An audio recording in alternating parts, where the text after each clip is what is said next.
जैसा कि सबको ज्ञात है कि माध्यमिक शिक्षा परिषद प्रयागराज उत्तर प्रदेश द्वारा आयोजित बोर्ड परीक्षा 18/2/2026 से आरंभ हो रही है, जिसमें कुल पंजीकृत छात्र एवं छात्राएं 52,30,297 और हाई स्कूल में 27,50,945, जबकि इंटर में 24,79,352 परीक्षार्थी परीक्षा दे रहे हैं। जो कुछ ऐसी गलतियां हैं जो छात्र छात्राएं परीक्षा में करते हैं, जिनका प्रभाव उनके परिणाम पर पड़ता है। यदि इन त्रुटियों को सुधार कर लिया जाए तो आप सब अच्छे नंबर प्राप्त कर सकेंगे। आज हम लोग बात करेंगे high school Hindi, high school Hindi विषय में होने वाली गलतियां या त्रुटियां, जिनको सुधारा जा सकता है। दो प्रकार की त्रुटियां होती हैं। उनमें से पहली है OMR संबंधी। सबको पता है कि बोर्ड परीक्षा में कुछ इस प्रकार की OMR मिलती है, और जिसमें 3 खंड होते हैं। पहला खंड OMR का निर्देश, दूसरा परीक्षार्थी विवरण,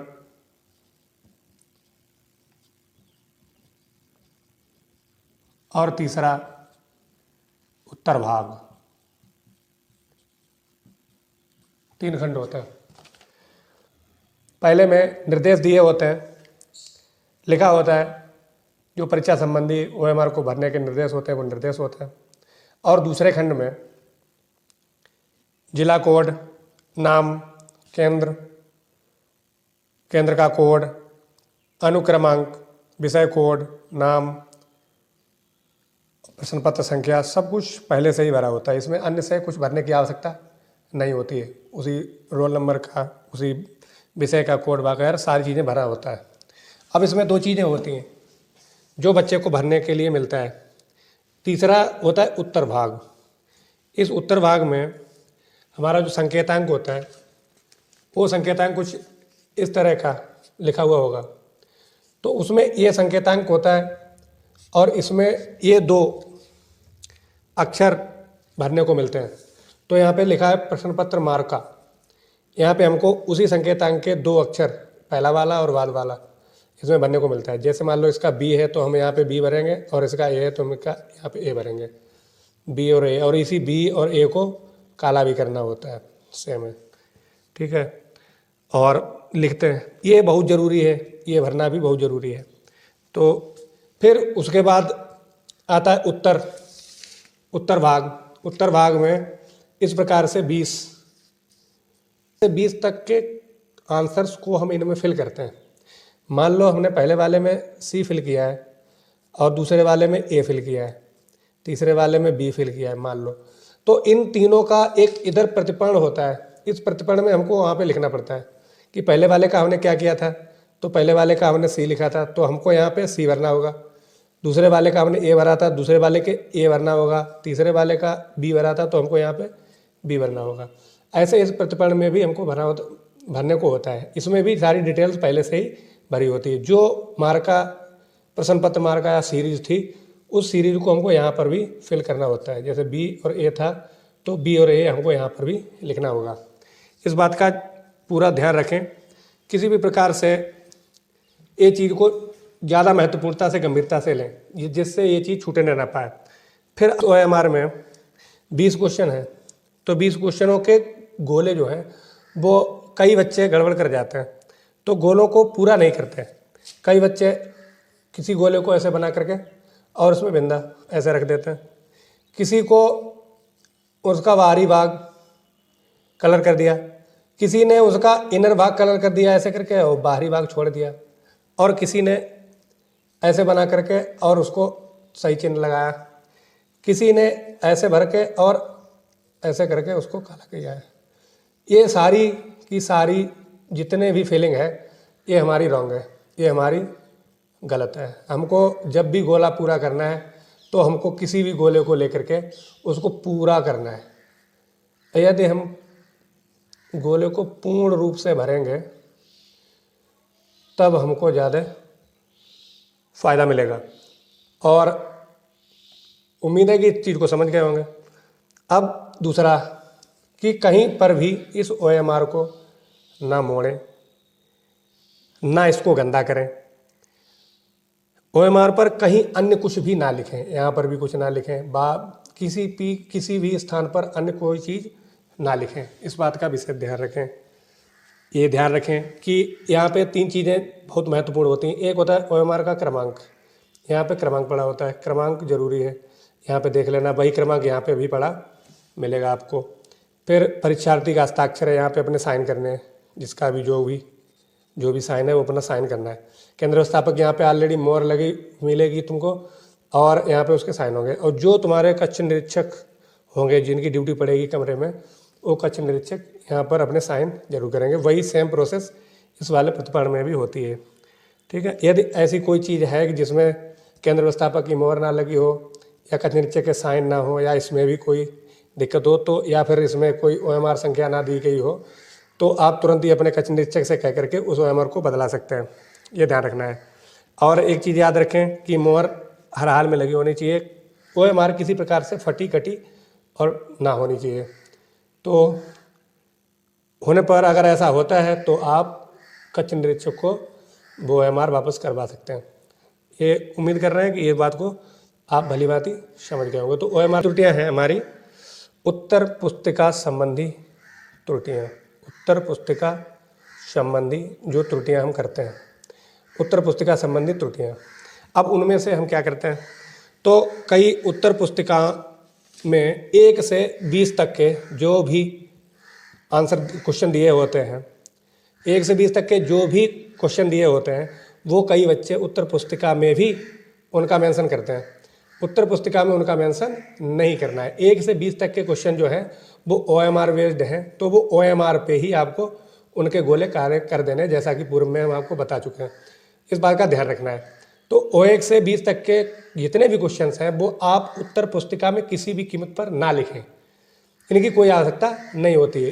1 से 20 तक के जितने भी क्वेश्चन हैं जो पेपर में दिए होते हैं उनका हम किसी भी प्रकार से ना रखें। जैसे हमारी इस उत्तर पुस्तिका में देखो 1 से लेकर के और 20 तक के क्वेश्चन दिए हुए हैं, तो इनका बच्चे लिख देते हैं कापी में, तो उत्तर पुस्तिका में इनका कोई भी मेंशन नहीं करना चाहिए और ना करें, ऐसा कुछ भी ना करें। आपके लिए ये खंड वाह है और यहाँ से हमारे प्रश्न आरंभ होते हैं, तो हमको खंड वाह से ही अपने प्रश्न आरंभ करने हैं उत्तर पुस्तिका पर। इस बात का विशेष ध्यान रखें। तो क्या करना है कि पहला खंड वाह में यदि प्रश्न नंबर 1 है, मान लो खंड वाह में यदि प्रश्न नंबर 1 दिया है, तो प्रश्न नंबर 1 में प्रश्न नंबर 1 है, तो प्रश्न नंबर 1 में गद्य खंड या गद्यांश का संदर्भ, दूसरा रेखांकित अंश की व्याख्या, और तीसरा कोई एक प्रश्न जिसका उत्तर आपसे मांगा जाता है। कई बच्चे इसमें भी गड़बड़ करते हैं। अब संदर्भ पूछा गया तो हमको संदर्भ करना है, संदर्भ में जो भी हमारे पाठ का नाम, कवि का नाम जो वगैरह होता है वो लिखना है। फिर रेखांकित अंश की व्याख्या। अब जैसे इस पेपर के माध्यम से हम समझते हैं कि रेखांकित अंश इसमें ही है। इसमें कई ऐसी लाइनें हैं, 1.5 लाइन, जिसमें लाइन अंडरलाइन है, उस अंडरलाइन का ही हमको व्याख्या करना है। इस पूरे का व्याख्या नहीं करवा रहा है, ये कह रहा है कि रेखांकित अंश की व्याख्या कीजिए। तो जो अंश रेखांकित है, जो भाग रेखांकित है, जिसके नीचे लाइन खिंची हुई है, उसी का हमको करना है। जैसे इसमें जो भी लाइन दी गई है, हम लोग कच्ची मिट्टी की मूर्ति के समान रहते हैं, ये यहाँ तक, आगे चल करके चाहे देवता, यहाँ तक हमारी रेखांकित अंश जो है समाप्त हो जाता है। बस इतने का ही हमको आंसर करना है, बाकी सबका नहीं करना है। और नीचे दिया है कोई एक प्रश्न, तो जब कोई प्रश्न दिया हो तो प्रश्न का तो उत्तर हम लिखेंगे ही। तो ये एक गलती होती है, ये गलती नहीं करना है, ये ध्यान रखेंगे। यही बात जो है यही बात सेम प्रश्न नंबर 2 के लिए भी लागू होती है। प्रश्न नंबर 2 में भी यही बात लागू होती है। हमको रेखांकित अंश अगर पूछ रहा है तो रेखांकित अंश का ही करना है। प्रश्न नंबर 5 में, प्रश्न नंबर 5 जिसमें स्वपठित खंड काव्य स्वपठित खंड काव्य से कोई एक प्रश्न हल, कोई एक प्रश्न जिसका उत्तर मांगा जाता है, तो हमको क्या करना है। अब स्वपठित हम कैसे जानेंगे स्वपठित। अब जो बच्चे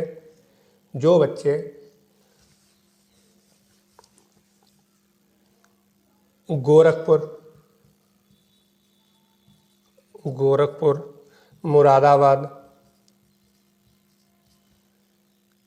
शाहजहांपुर, लखीमपुर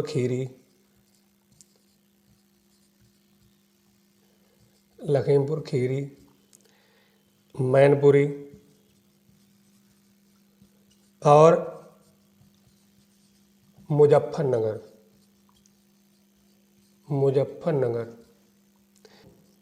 के लिए, मातृभूमि के लिए, कई ऐसे बच्चे हैं कि जो मातृभूमि के लिए को छोड़ करके अन्य जितने भी ऑप्शन में दिए होते हैं उनका लिख देते हैं, तो वो गलत हो जाता है। हमारे लिए इन जिलों हेतु गोरखपुर, मुरादाबाद, शाहजहांपुर, लखीमपुर खीरी, मैनपुरी और मुजफ्फरनगर, इन जिलों के लिए मातृभूमि के लिए ही दिया गया है, तो मातृभूमि के लिए ही हम इनको समझेंगे।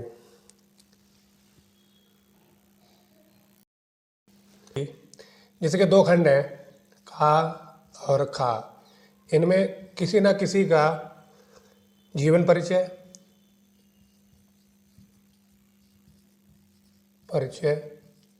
किसी एक रचना का उल्लेख या साहित्यिक परिचय पूछा जाता है।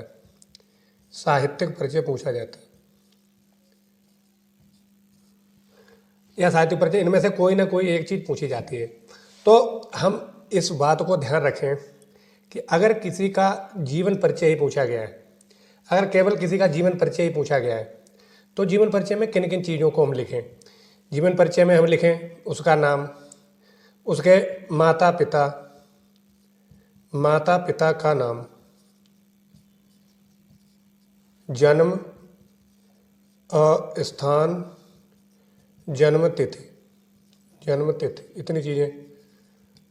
उसकी शिक्षा दीक्षा कहाँ हुई है, शिक्षा दीक्षा, कार्य, अनुभव, योग्यता, विशेष योग्यता, और शौक, रुचियाँ और मृत्यु। इतने बिंदुओं पर हम फोकस रखें। अगर हमको जीवन परिचय बोल रहा है, तो अगर जीवन परिचय नहीं बोलता है, अगर ये कहता है कि किसी एक रचना के बारे में उल्लेख कीजिए, तो उसी के बारे में हमको उल्लेख करना है। यदि साहित्यिक परिचय पूछ रहा है तो ऊपर लिखे बिंदुओं में से नाम, जन्म तिथि, जन्म स्थान, शिक्षा, साहित्यिक भाषा शैली, साहित्यिक कृतियाँ, भाषा शैली, पुरस्कार, सम्मान, रुचियाँ, इन आदि का उल्लेख करें। इनके अलावा और कुछ करने की आवश्यकता नहीं होती। कई बच्चे ऐसा करते हैं कि जीवन परिचय अगर पूछ रहा है तो उसका साहित्यिक परिचय मिक्स करके लिख देते हैं, जो कि गलत हो जाता है, और ऐसा हमको बिल्कुल भी नहीं करना है, ध्यान रखें। परीक्षा में काफ़ी हद तक मददगार सिद्ध होगी। कल एक नए विषय के बारे में आप सबको जानकारी उपलब्ध कराई जाएगी। यदि आप चाहें तो हमारे यूट्यूब चैनल, इसका नाम है जानकारी A to Z, को सब्सक्राइब करें। जय हिंद।